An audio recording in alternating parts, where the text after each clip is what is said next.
napapansin sa iyong mga kapaligiran. Kay dumi na ng hangin, pati na ang mga ilog natin. Hindi nga masama ang pag-unlad, at malayo-layo na rin ang ating narating. Ngunit masdan mo ang tubig sa dagat, dati kulay asul, ngayon'y naging itim.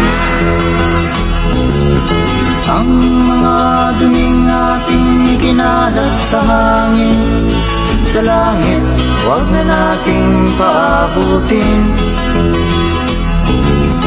Upang kung tayo'y pumanaw man sa sariwang hangin, sa langit natin matitikman.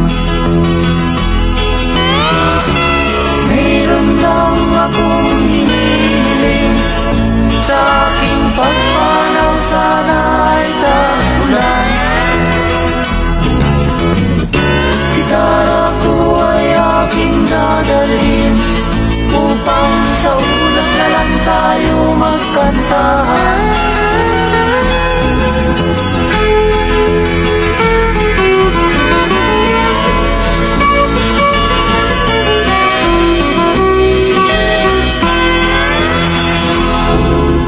Ang mga batang ngayon lang isinilang, may hangin pa kayang matitikman.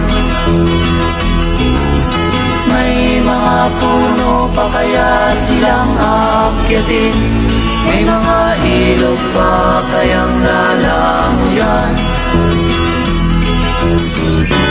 Bakit di natin pag-isipan ang nangyayari sa ating kapaligiran? Hindi nga masama ang pag-unlad, kung hindi nakakasira ng kalikasan. Darating ang panahon, mga ibong dala ay wala nang madadapuan. Masdan mo ang mga punong dati ay kay katag, ngayon'y namamatay dahil sa ating kalukuhan. Lahat ng bagay na narito sa lupa, biyayang galing sa Diyos kahit nung ika'y wala pa.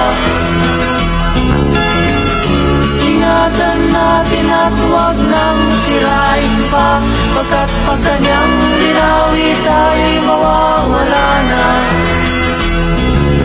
Mayroon lang akong hinihiling, sa aking pagpanaw sana ay tagulan.